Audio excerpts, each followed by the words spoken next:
Okay, let's start. तो हम लोगों ने अभी अभी टॉपिक जो डिस्कशन किया था उस पे हम लोगों ने बात की कि वेरिएबल्स कैसे क्या होते हैं। तो एक बार फिर से देख लेते हैं, आप लोगों को अब छोटी छोटी प्रोग्राम्स बनाने आ जाएंगे। Variables are containers for storing data values. मतलब समझ आ गया, वेरिएबल्स वो कंटेनर है, वो जगह है जहां पर आप अपनी वैल्यू को स्टोर कर सकते हैं।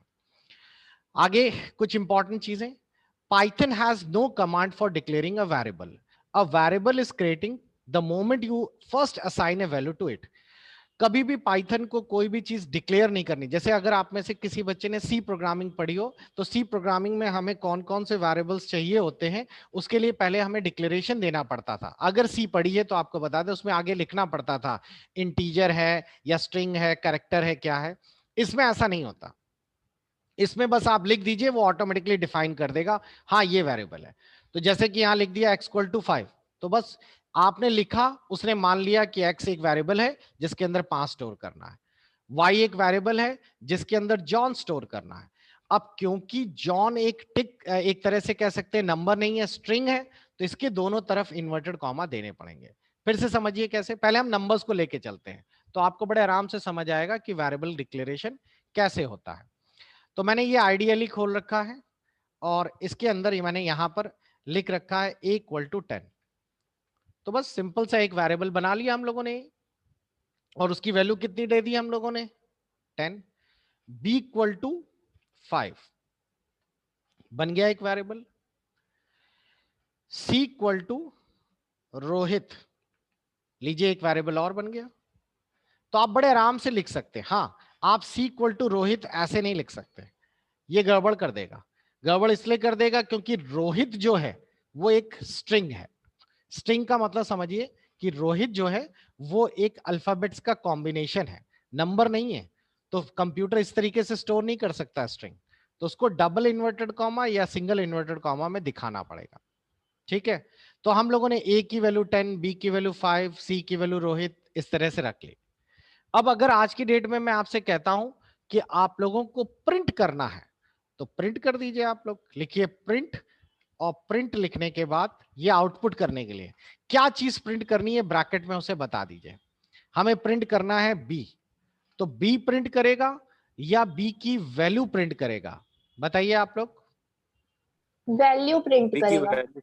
और जैसे ही मैंने एंटर किया, सर देखिए 5 बन वैल्यू गया। प्रिंट करें।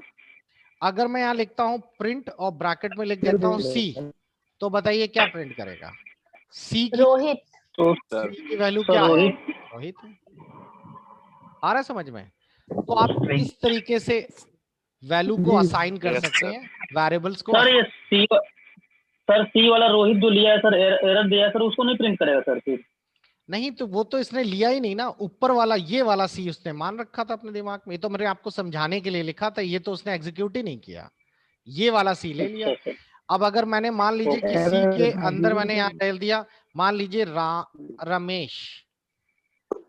अब मेरे को बताइए, अगर मैं प्रिंट करता हूं तो पुराना वाला करेगा या नया वाला करेगा, यानी सी का अंदर क्या सर प्रिंट जो करेगा। सर रमेश, जो अभी रमेश सर नया रमेश वाला। लिखे हैं सर, रमेश रमेश लिखेगा सर। तो ये समझ आ रहा है आप लोगों को, जब कभी हम लोग उसी के ऊपर कोई चीज डाल देते हैं, तो पुराने वाला वेरिएबल्स को अगर हम ऊपर चेंज कर देते हैं तो पुरानी वैल्यूज हट जाती है और उसकी जगह ओवरलैप हो जाती है नई वाली वैल्यूज। समझ आ रहा है। Okay sir. तो इस तरीके से हम लोग सिंपल तरीके से प्रोग्राम बना सकते हैं। अब आप लोगों को एक छोटा सा दिमाग लगाना है। आप लोग कैसे दिमाग लगाएंगे, आपको थोड़ा सा टाइम दिया जा रहा है। आप लोग दो नंबरों का एवरेज निकालने का प्रोग्राम बनाएंगे। एवरेज निकालने का प्रोग्राम दो नंबरों का, तो थोड़ा सा दिमाग लगाइए। एवरेज कैसे लगेगा, एक नंबर ए ले लीजिए, अब इसके अंदर कोई भी वैल्यू डाल दीजिए। एक नंबर बी ले लीजिए, कोई भी वैल्यू डाल दीजिए। सी जो है वो ए प्लस बी, ठीक, और डिवाइड बाय 2, यही तो होगा एवरेज। ठीक, और सी को प्रिंट करा लीजिए। तो जरा आप लोग बताने वाले हैं कि अगर मैं इस प्रोग्राम को बनाऊं तो कैसे बनेगा। क्लियर। तो सबसे पहले मैं आइडियली खोलता हूं, थोड़ा सोचिए। अब ये प्रोग्राम नहीं है बच्चों, ये तो आपको सिर्फ समझाने का प्रोसेस है। प्रोग्राम तो आगे बनेंगे बड़े बड़े। तो अभी तो आप सिर्फ ये देखना चाहते हैं कि प्रोग्राम में वैल्यू स्टोर कैसे होती है। तो मेरे को बताइए, दो नंबरों का एवरेज निकालना है, क्या दिमाग लगाएं, किस तरह लिखें। Sir variable A A is equal लेंगे to a is equals A to equal 10 कोई वैल्यू दे दी, चलो सौम्या 10 दे बता दीजिए रही सर, बी इक्वल टू 10 दे दी वैल्यू, बी बता रही है बी की फिर B b is equals to 20 दे दी, 20 दे दीजिए सर, फिर c is equals to bracket में लिखेंगे a plus b, फिर और सर डिवाइड डिवाइड का ब्रैकेट चिन्ह क्लोज डिवाइड बाय 2, डिवाइड का चिन्ह लगाएंगे सर, फिर प्रिंट लिखेंगे, सी प्रिंट फिर देन ब्रैकेट में c। तो आ सर गया समझ में? 15 आ यस जाएगा सर, क्लियर? अगर मैं यहाँ पर ये ना लिखकर, आप ये ना लिखकर ये लिखते तो क्या आउटपुट आता? नहीं सर, बी को आता डिवाइड लेकिन करता गलत तो होता, 10 आता सर, गलत होता। बी को डिवाइड करता सर, वो पहले बी को डिवाइड कर कर देता प्लस कर देता। और और उसके 10 बाद 10 20 आता सर फिर। तो वो तो बिल्कुल वैसा ही जैसे बॉडमास रूल होता है वैसा फॉलो करता। हाँ सर उसको फॉलो करता सर, वो सर फॉलो करता उसको। क्लियर हो गया सभी को? आ रहा है समझ में? यस यस सर, अब इस तरीके से हम लोग अपने प्रोग्राम्स का एक मतलब कुल मिलाकर आपको थोड़ा थोड़ा ये समझ आ रहा होगा कि पाइथन में हमारे वेरिएबल्स किस तरीके से काम करते हैं, वेरिएबल्स को हम लोग कैसे स्टोर करते हैं। अब हम लोग अपने वेरिएबल्स में ऐसा नहीं है कि सिर्फ नंबर्स ही लें, हम लोग अपने वेरिएबल्स में मैंने जैसा कि बताया कि आप लोग अपने वेरिएबल्स में स्ट्रिंग भी ले सकते हैं, इंटीजर भी ले सकते हैं। ये सब क्या है समझिए पहले। जैसे फॉर एग्जांपल मैंने यहाँ लिखा है x = 4, ठीक। उसके बाद फिर मैंने यहाँ पे लिख दिया x = और यहाँ पे लिख दिया यहाँ पे दीपक, ठीक। जरा दिमाग लगा के आप लोग बताइए, अगर मैं x को प्रिंट करूंगा तो क्या प्रिंट करेगा? दीपक दीपक प्रिंट करेगा। तो ये तो सर, सिंपल दीपक सा है, print ये तो करेगा। पिछले वाले रूल के हिसाब से काम कर रहा है। क्लियर? यस आप सर, चीज इसमें और सीखते हैं और पता करते हैं कि आपका जो वैल्यू स्टोर होती है ये वैल्यू इंटीजर है या स्ट्रिंग है, क्या है, ये कैसे पता चलेगा? इसके लिए आपको कास्टिंग करनी पड़ेगी। कास्टिंग का मतलब होता है एक शब्द यूज करना पड़ेगा जिसे हम लोग कहते हैं टाइप। टाइप टाइप क्या है ये हमें बताएगा कि जो x आप प्रिंट कर रहे हैं ये क्या है, क्या ये इंटीजर वैल्यू रख रहा है, होल्ड क्या कर रहा है। तो उसने देखिए यहाँ पे लिख कर आ गया str होल्ड कर रहा है, इसका मतलब स्ट्रिंग है। और स्ट्रिंग का शब्द का मतलब मैंने आपको बताया था ना, ये आप लोगों का अल्फाबेट्स है। इसी की जगह मैं अगर इस बार लिख देता हूं प्रिंट और मैंने लिख दिया टाइप और ऊपर वाला ले लेता हूं a, तो बता सकते हैं a क्या है? ऊपर देखिए सबसे पहली लाइन में इंटीजर सर, 10 इंटीजर है सर। इंटीजर, तो ये देखिए उसने बता दिया कि आपका a इंटीजर। तो टाइप का मतलब समझ आया सबको? टाइप बेसिकली करता क्या है? टाइप एक ऐसा फंक्शन है, ऐसा प्री डिफाइंड फॉर्मूला है जो कि बताता है कि आपका डेटा जो स्टोर हुआ है वेरिएबल में वो किस प्रकार का है। अगर x की वैल्यू मैंने 5 लिखी है और टाइप x कराता तो हमें बता देता कि आपने इंटीजर होल्ड किया है इसके अंदर। और अगर मैंने यहाँ पे लिखा होता है जॉन और मैंने लिख दिया होता टाइप y तो वो बता देता कि स्ट्रिंग है। तो टाइप कमांड का यूज भी आपको समझ आ गया होगा कि टाइप से हम वेरिएबल है कौन सा उसके अंदर ये पता कर सकते हैं। एक चीज और इसमें एक वर्ड आता है और वो आता है कास्टिंग। कास्टिंग का मतलब होता है कि आप you can if you want to specify the data type of the variable you can done with the casting। आप अपने वेरिएबल को कास्टिंग के आधार पे बदल भी सकते हैं कि ये कैसा होना चाहिए। इसका मतलब समझिए क्या है, अगर हम लोगों ने यहाँ पे लिख रखा है 3 और ब्रैकेट में लिख दिया है इंटीजर, तो 3 कैसा भी रहा हो वो इंटीजर में कन्वर्ट हो जाएगा। अगर मैंने यहाँ पे लिख रखा है फ्लोट तो वो कैसा भी हो वो ऑटोमेटिकली फ्लोट में कन्वर्ट हो जाएगा। तो आप उसके आगे लिखकर बता सकते हैं कि ये हमारा प्रोग्राम, जैसे मैंने यहाँ पे लिख दिया फॉर एग्जांपल a, ठीक। अब देखिए मैं आपको वही दिखा रहा हूं, मैंने यहाँ लिख रखा है a = 22। अब अगर मैं यहाँ पे ये सिंटेक्स लिखता हूं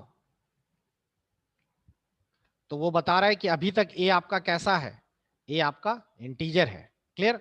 फिर मैंने यहाँ लिख दिया = और यहां पर लिख दिया str और ब्रैकेट में लिख दिया a, ठीक। अब उसके बाद मैंने फिर से वही प्रोग्राम लिखा, प्रिंट करो और इस बार टाइप x बताओ। तो आप देख रहे हैं हमारा जो a इस समय यहां पर a इंटीजर हुआ करता था, इस लाइन को लिखने के बाद वही a कैसा बदल गया, स्ट्रिंग में। तो कास्टिंग की मदद से आप वेरिएबल के टाइप को भी बदल सकते हैं कि आप उसे इंटीजर के रूप में होल्ड करना चाहते हैं, स्ट्रिंग के रूप में, या फ्लोट के रूप में। ये आया कुछ समझ में किसी को मैंने क्या लिख दिया ये सब? Yes sir. Yes sir, sir है ऐसे सर। जी सर, बिल्कुल समझ में आ सिर्फ गया। इंटीजर को टपल वगैरह को भी कर सकते हैं। हाँ, आप किसी को भी किसी में भी टाइप कास्ट कर सकते हैं, किसी को भी और किसी में कर सकते हैं। सर जो आपने एक्स एक्स दीपक लिखा है, अगर एक्स में या मोहन शोहन को तो प्रिंट में क्या आएगा? एक्स में क्या लिखते जैसे हैं? आप जैसे आपने एक्स में दीपक लिखा है, तो ठीक अगर है हम दोबारा एक्स में कुछ और स्टोर कराएं, जी जैसे जी। सोहन करा दिया, तो प्रिंट क्या होगा? दोनों वो तो वैल्यू होंगी। नहीं, दोनों क्यों होगा, वो लास्ट वैल्यू ओवरलैप हो जाती है ना, यही चीज तो हम लोगों ने, मतलब पुरानी हटके नई जो वैल्यू लास्ट, अपग्रेड हो जाएगी, लास्ट वैल्यू यस जो सर, पड़ी हुई है। लेकिन अगर आप चाहते हैं कि पुरानी वैल्यूज भी बनी रहे और एक साथ, भाई मान लीजिए अभी हम लोगों ने सीखा कि एक्स के अंदर सिर्फ दीपक है, लेकिन आपसे बोला कि एक्स के अंदर क्लास के सारे बच्चे रखने हैं, तब इस केस में फिर आपको जो आगे का जो सिलेबस है आपका, ट्यूपल, सेट, एरे, उनकी जरूरत पड़ने लगेगी, जिसमें आप एक साथ खूब सारे नंबर रखेंगे। लेकिन अभी हम वहां तक नहीं पहुंच रहे। मैं मान रहा हूं कि आप लोग अभी फर्स्ट टाइम पाइथन सीख रहे हैं, तो आप अभी उस बारे में मत डिस्कस, नहीं तो बच्चे कंफ्यूज हो जाएंगे कि ये सब किस बारे में बातें हो रही हैं। आप बिल्कुल रॉ मैन की तरह सीखिए। जी हाँ, हमें कुछ भी नहीं आता, हम प्लस माइनस से चालू कर रहे हैं, ठीक है। एक चीज बच्चों और, एक छोटी सी, कभी कभार आपके उसमें पूछ ली जाती है ऑब्जेक्टिव क्वेश्चंस में कि कमेंट क्या होता है, टिप्पणियां। तो कभी कभार आप पाइथन में प्रोग्रामिंग करते करते आपको ऐसी जरूरत पड़ेगी कि आप अपनी लाइनों को या अपने सिंटेक्स को समझाएंगे लोगों को। आप कोडिंग लिख रहे हैं, कोडिंग लिखते लिखते आपने प्रोग्राम बनाया, तो आपको तो अपनी कोडिंग सब पता ही है। लेकिन कभी कभार कोडिंग लिखते समय हम प्रोग्राम में लिखना चाहते हैं कि ये जो कोड है इसका ये मतलब होता है, तो उस केस में कॉमेंट लिखा करिए। ये हैश जो बना है ये कॉमेंट को शो करता है, और ये पूछा जाता है, ये मैच द फॉलोइंग में या फिल इन द ब्लैंक्स में कई बार आया है कि कमेंट जो है क्या शो करता है या कौन सा सिंबल कमेंट्स के लिए है। तो आप जिस भी लाइन के आगे हैश लगा देंगे, जैसे आपने हैश कहीं पे भी लगा ली, जरूरी नहीं कि ऊपर ही लगाएं, मैंने ये हैश करके ये लगा दिया, ऊपर लिखकर हैश लगा दिया, या फिर मल्टीपल यहां पर देखिए हैश लगा दिया, तो ये मल्टीपल हैश लगा दिए, तो ये हैश जो लगा है ये प्रिंट नहीं होता, ये सिर्फ टिप्पणी है, यूजर को पढ़ने के लिए होती है, और ये सिर्फ खुद को समझने के लिए होती है, यूजर जो प्रोग्राम पढ़ रहा है उसको समझने के लिए होती है कि ये लाइनें क्या है, तो बस, और इसका कोई काम नहीं है। तो आप कभी भी कमेंट कहीं पे भी लगा दे, उससे कोई फर्क नहीं पड़ेगा, बस हैश याद रखिएगा, सिंटैक्स। तो अब अगर मैं इतनी लाइन का प्रिंट आउट निकालूंगा, तो इस पे ऊपर वाली लाइन नहीं प्रिंट होगी, सिर्फ आउटपुट में इतनी चीज प्रिंट होगी, क्योंकि ऊपर वाला कमेंट होगा। तो इसको हम लोग कमेंट कहते हैं। तो कमेंट सिंगल लाइन भी हो सकता है, मल्टीपल लाइंस भी हो सकता है, इस तरीके से कमेंट्स यूज किए जा सकते हैं। तो ये बच्चों आपको आज एक इनिशियल चैप्टर बताया मैंने, काफी सारी छोटी छोटी चीजें आप लोगों को बता दी। अभी धीरे धीरे करके अभी हम लोग और आगे बढ़ेंगे, वेरिएबल्स डिक्लेयर्स कैसे होते हैं, और अगला चैप्टर अच्छा होगा कि सही वेरिएबल्स का तरीका क्या है, गलत वेरिएबल्स का तरीका क्या है। अच्छा, एक चीज और आपको जाते जाते ये पूछ लेते हैं, अगर मैं यहाँ पे लिखता हूं a इक्वल टू 20 और मैं यहां लिखता हूं कैपिटल A इक्वल टू 30, अब अगर मैं a को प्रिंट कराऊं तो बताइए कौन सा वाला प्रिंट होगा, 20, 30 या दोनों एक ही हैं? जो हम सर प्रिंट के लिए 20 डालेंगे सर, स्मॉल या 20 सर, 20 सर। हाँ, यानी कि आप लोगों का जो पाइथन है वो केस सेंसिटिव भी होता है। केस सेंसिटिव वर्ड का मतलब यस समझ सर, आया कि कैपिटल शब्द स्मॉल और अलग होते कैपिटल। हैं और कैपिटल के बाद स्मॉल शब्द का मतलब अलग होता है। आप अगर कहीं पे डिक्लेयर करते हैं, जैसे फॉर एग्जांपल कहीं डिक्लेयर करते हैं नेम और कहीं डिक्लेयर करते हैं नेम, तो दोनों अलग अलग चीजें हैं। Yes sir. क्लियर? तो बच्चों सर आज की क्लास, मल्टी लाइन जी बताइए। कमेंट्स के लिए क्या मतलब हैश ही यूज करेंगे या कुछ और हाँ होता है? हाँ, हैश हैश हैश से यूज कर सकते हैं। देखिए मल्टीपल मल्टीपल लाइंस आप यूज कर रहे हैं, तो मल्टी हैश का यूज कर सकते हैं, आप इस तरीके से दिखा सकते हैं एक से करके। मतलब तो सर जब तक ऐसा मतलब कुछ नहीं होता कि मैं लिखते जाऊं एंटर मारते जाऊं वो विदाउट हैश दिए मतलब वो हेलो कमेंट में हेलो जाए ऐसा जब नहीं तक कर हम उसका सकते। एंटर ना करें, ऐसा नहीं होता। ना ना ना, यू कैनॉट लिखा है not quite as a indentation of multilines since the Python will ignore the sinks literally and assign to the variable you can add a multiline strings in the codes and commits inside. हाँ, ये कर सकते हैं कि आप लोग उसको triple inverted comma या इस तरीके से दिखा सकते हैं, ये दिखा दिया, ये दिखा दिया, तो ये आप जी लोगों सर। का तो ये तो काम सर करता है। स्ट्रिंग हो गया ना सर। नहीं नहीं, अभी इसमें आगे ए और बी तो लिखा ही नहीं ना कुछ, प्रिंट के अंदर है या नहीं समथिंग है तो लेके चलेगा। नॉर्मली हम लोग सर सिंगल लाइंस या मल्टीपल लाइंस इस तरीके से शो कर लेते हैं। एक क्वेश्चन और था सर, इसको पाइथन में मतलब हम कंपाइलर क्यों नहीं यूज करते? पाइथन में कंपाइलर यूज नहीं होता, ऐसा नहीं होता। देखिए पाइथन जो बनी है प्रोग्रामिंग, जो लैंग्वेज हम लोगों ने डिजाइन की है, हमेशा ऐसा नहीं होता कि पहले आप प्रोग्रामिंग बना लेते हैं उसके बाद उसको एग्जीक्यूशन प्रोग्राम बनाते हैं। हमेशा उल्टा होता है। उल्टा मतलब पहले तरीका यही होता है कि पहले कंपाइलर बनता है और उस कंपाइलर को रन कराने के लिए उस पर अलग अलग प्रोग्रामिंग लैंग्वेज बनती है।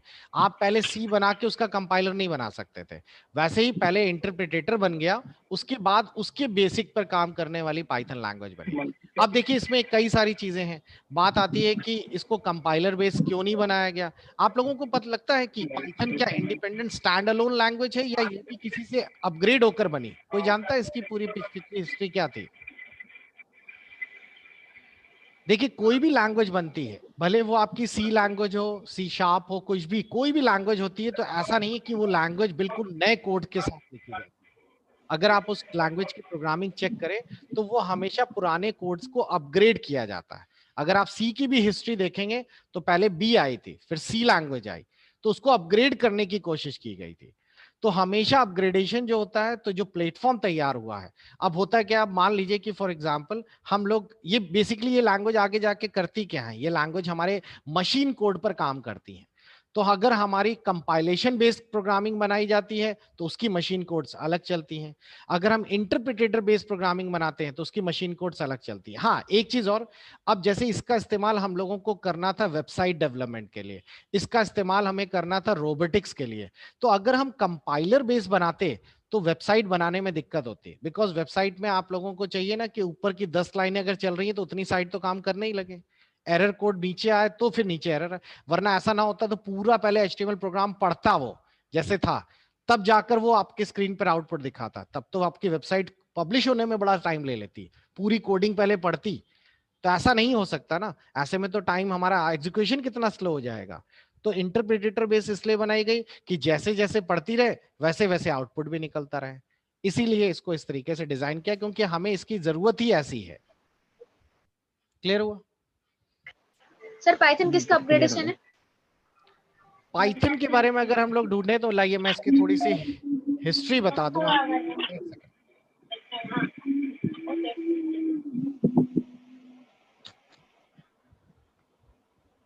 आ जाएगा। The programming language Python was conceived in the late 1980s and is implemented from the start of 1989 by the Gudon von Rossens in W or in the Netherlands, successors to the ABC compatible of handling है। तो ये जो आप लोगों की इन्होंने पहले 1980 के आसपास प्रोग्रामिंग इन्होंने तैयार की थी, लेकिन उसका इम्प्लीमेंटेशन होते होते 1989 पर ये नीदरलैंड के जो रहने वाले थे गुडो रॉन रसन ने, इन्होंने शुरू की, जो एबीसी नाम की जो था प्रोग्रामिंग कोड्स, उसका एक सक्सेसर है, यानी उसी का एक आगे एक ऑप्शन है। इन्होंने क्या किया, इन्होंने इंटरफेस, कई सारे ऐसे ऑपरेटिंग सिस्टम थे, Amoeba operating systems, Van Rossum is the Python principal authors and is a containing central role in the decisions for the Python to reflecting the title given to the Python community. अब इन्होंने देखिए सबसे शुरुआत जब हुई तो शुरुआत में इन लोगों ने पाइथन को तैयार किया 2.0 को, उसमें कई सारे साइकिल डिटेक्शन, गार्बेज कलेक्शन, ये सब प्रॉब्लम आनी शुरू हुई। गार्बेज कलेक्शन का मतलब समझते हैं, प्रोग्रामिंग जो थी उसमें अगर जो पुराने कोड्स थे वो वहीं के वहीं रह जाते थे, रिफ्रेश नहीं होते थे, तो पुरानी वैल्यूज को भी हटाना जरूरी था। फिर धीरे धीरे करके अपग्रेडेशन शुरू हुआ और उसके बाद पाइथन 3 आए। जैसे जैसे आप देख रहे हैं पाइथन के बाद में 2 के बाद 3 जंप नहीं हुए, बीच बीच में 2.6 और 2.7 भी था। तो अगर आप इनकी हिस्ट्री चेक करें तो हिस्ट्री में आप लोगों को मिलेगा कि इन लोगों ने पुराने टूल्स जिसमें आता था लैम्डा, मैप, फिल्टर, रिड्यूस, इन सबको अपग्रेड करना शुरू किया। तो पाइथन जो है वो आप लोगों को एबीसी के थ्रू अपग्रेड की गई। एबीसी जो उसी का एक सक्सेसर है, इसको देख लीजिए, यहाँ पे साफ साफ लिखा गया है। और पाइथन का एक आज की डेट में यूज सबसे ज्यादा क्यों है, इसका मतलब समझिए। पाइथन में सबसे अच्छा फायदा ये रहता है कि पाइथन में लाइब्रेरी पहले से बनी बनाई मिल जाती है। लाइब्रेरी वर्ड का मतलब समझिए क्या होता है। पाइथन में सर एक क्वेश्चन है सर। एक सेकंड मैं से फिनिश। आप लोगों को इस कंटेंट के अंदर पूरा का पूरा हिंदी इंग्लिश पीडीएफ तो अवेलेबल हो जाती है। मैंने जैसा अभी आप लोगों को बताया, अगर इंग्लिश पीडीएफ आपको नहीं भी मिल रही तो आप वहां से जाके भी ले सकते हैं अपना, जो मैंने आपको वेबसाइट बताई। दूसरी चीज है, आप लोगों को इसमें एक और अच्छी चीज मिल जाती है, प्रैक्टिस सेट मिल जाते हैं। तो ये जरूर लगा लीजिएगा। ये अभी नहीं करना, ये आपको लास्ट में करने हैं। ये आपके लिए बड़ा बेनिफिट होते हैं प्रैक्टिस सेट। प्रैक्टिस सेट में एक बेनिफिट होती है कि आपको पता चलता है कि हाँ, ये हमारे ये जो है प्रैक्टिस, ये कौन कौन सी चीजें हमें आती हैं, कौन सी नहीं आती, ये आपको हेल्पफुल रहेगा। गेस्ट पेपर मैं आगे आपको दूंगा। ये तो ओमार शीट है, यहाँ पर अपने आप गेस्ट पेपर उसका अपग्रेड हो जाएगा, जो आपको आगे मिलेगा। क्लियर। क्लास का इनिशिएटिव लेना इसलिए जरूरी था ताकि अब आप लोगों के पास टाइम सही है। अब आप लोगों को, अब क्योंकि मैंने जैसे आज आपको क्लास बता दी, तो आप लोग बच्चों अब जाके घर पे जो प्रैक्टिस करिएगा, तो आप लोगों को क्लास फर्स्ट से लेकर अब शुरू करना शुरू करिएगा। थोड़ा सा थ्योरी है, वो मैं नेक्स्ट क्लास में आपको बता दूंगा कि एल्गोरिथम, फ्लो चार्ट और ये सब क्या है। फिर क्लास 6-7 तक आप लोग बड़े आराम से समझ पाएंगे, और नेक्स्ट क्लासेस में फिर हम लोग छोटे छोटे प्रोग्राम्स भी बनाएंगे।